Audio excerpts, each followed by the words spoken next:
At ease, soldiers. I'm sure the most experienced survivors can remember that I created a survival guide. It's brimming with tips on how to survive among zombies. Remember? The less you eat, the less stamina you have, so you won't have the strength to fight the zombies. So remember to eat. Thirst causes dizziness and headaches. It becomes hard to concentrate and make critical hits. So remember to drink. In my time, we knew how to fight barehanded, dressed only in a loincloth, and we were ready to drink urine to survive. Today's young people are always walking around with a bunch of useless items in their backpacks. So here's a third tip. If you're overloaded, you run slower and slower and can't get over obstacles. So check your backpack.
For you I will.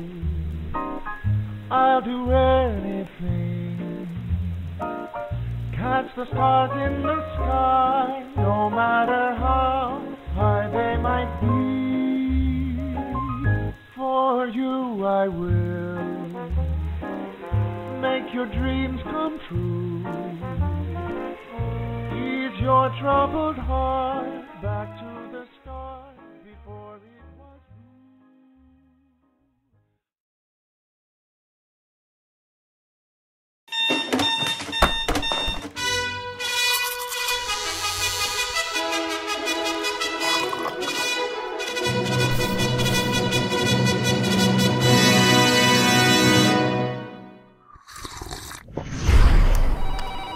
Hello, human. Welcome to an accurate simulation of office worker.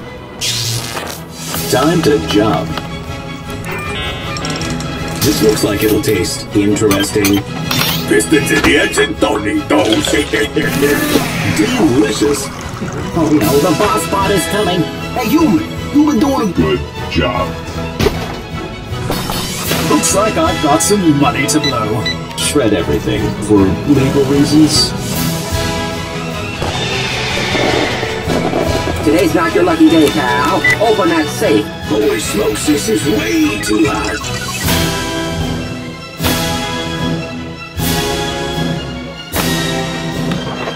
You've been doing a really good job lately.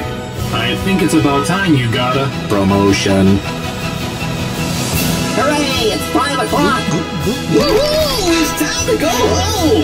Yeah, I'm gonna have to ask you to come in on Saturday.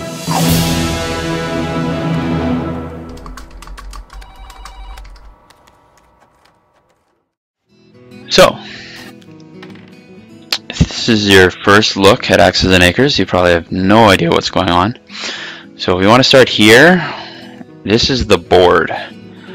If you can see my cursor in the top left here, this is the board.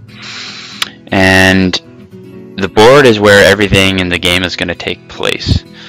Each of these spaces can contain a building, and the buildings are sort of the main part of the game. They're what give you the points, and they're what allow you to win.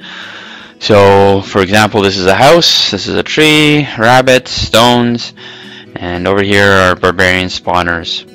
And all of these different things on the board you can interact with using your dice, which are workers. So this is your pool of workers right now in the bottom left here. And each of these dice right now is a basic peasant, basic worker. They're all the same, but at the start of every turn you roll them, and it will roll to one of these 6 faces showing, and the different faces correspond to different actions that the workers will perform once they're on the board. These are your buildings. There's 15 buildings. These are the basic ones. When you hover over any of them, it'll tell you all about them. There's more, and we'll come back to those later. The buildings are sort of the main part of the game, as you're going to move around the board and build them, and that's going to allow you to get points and to do different things. So to tell you what you need to do to win the game, there are 3 phases in each game, and in each phase there's going to be 3 different things that can give you victory points. So the first one, build building. Anytime you build anything from here, you're going to gain a point while you're in this phase. Have 5 roads. So if you have 5 roads at some point during this phase, you will get 5 points. And work farm. Anytime you work a farm, which is one of the buildings, and farms can be worked to get you food, anytime you work a farm, you're going to get a point. So the trick here is that we have to get 11 victory points by round 12. And so if we don't get 11 by round 12, we're going to lose. These are your resources. You have food, wood, and stone. And as you can see, you hover over things, and they'll usually tell you what they are. Not everything, but most things you can see down on the left there. Tree, work, then gather for 2 wood. Work, then gather for food. Yeah, almost everything you can hover over it, and it'll give you a description of what that thing is. The main place you will deploy dice is to a house. So I'm gonna click and select the reproduce die, And you can see it highlights the places that I can use them. I can use it on these 2 houses, or I could use it on this card to gain 1 food. But I want to deploy it, so I'll click my house and deploy it. Now, 1 reproduce die alone is not enough. 2 to reproduce. It should be sort of intuitive, I think. And then we want to activate these dice. So these dice being here alone, they don't do anything on their own. We can click them, house kind of wiggles, but nothing happens. So to activate them, we have to use one of our dice in our pool. And so we click it, and then we can activate. So that's asking us, do we want to deploy this worker, or do we want to use it to activate the reproduce? Now, any dice can be used to activate another die. It doesn't matter what face is showing, unless you're using it on one of the cards, or if you're deploying it, then its face will be what you get to use. But right now we're activating, so it doesn't matter which. I'm going to use my worker here, and I'm going to reproduce. And then, since there are 2 dice there, I need 2 dice to activate them both. So I'm going to click my gathering hand here, and use that one as well. So now, those dice are gone. They all went back to my pool, but you can see I got an extra die. There's 5 dice here, 6, 7, and I started with 6, and now I have 7 dice. The one other thing that's important about reproduce is that this is my supply. I have 7 of 8 now, and so each house gives you 4 supply. And so if I reproduce one more time, I'll have to build another house before I can reproduce again. So now that I've done that, I probably need to get some food because I only have 2 food left. Each time I deploy a die to the board, it uses up a food. So I'm going to deploy this worker, you can see, and now I have 1 food where I had 2 before. And it tells me here I'm running low on food to deploy workers. So now I have 1 die left, and I'm going to use this die to allow me to move my worker across the board. So to move my worker across the board, I take my gather and I go to the 2 move. There's also a move here, and this is move later, and you can use stored moves. But you only get 1 if you use this. There. Click him and move there. So that's all the move. I'm out of dice. None of the cards can help me right now. And so I'm going to end my turn. And when I end my turn, all these dice, my used dice, are going to re-roll into my pool. This guy's going to stay out there because he's deployed onto the board. Here we are. This is what I rolled for this turn. I still want to try and get to this little rabbit over here. You can hear him bouncing. Because he's going to give me food, and I'm almost out of food. Each turn you get a free food. So you can always deploy at least 1 die. So I could deploy 2 dice this turn, but that's not a lot. I have to deploy a gather die. And now I only have 1 food left. I'm running low. Because to get this rabbit, I'm going to have to work to hunt it, and then I'm going to have to send my gatherer out to gather the food from that space.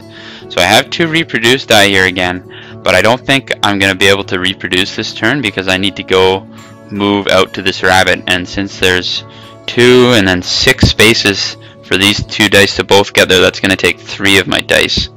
So I'm not going to be able to reproduce this turn. And I don't need a reroll, so I'm going to use the bottom effect. So with a reproduce die, I can gain 1 food.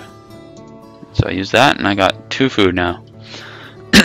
Still not enough, so I'm going to go get this rabbit. So I drag these dice to the move, I click here, and I move him to the rabbit. And now he's on the rabbit, I have to activate him. So any die, I can activate him. I can use this build die and activate him if I want to. And so I click here, and the rabbit was hunted. And now there's 5 food in that space, which I can go get with my gather die. And so I'm going to send him out.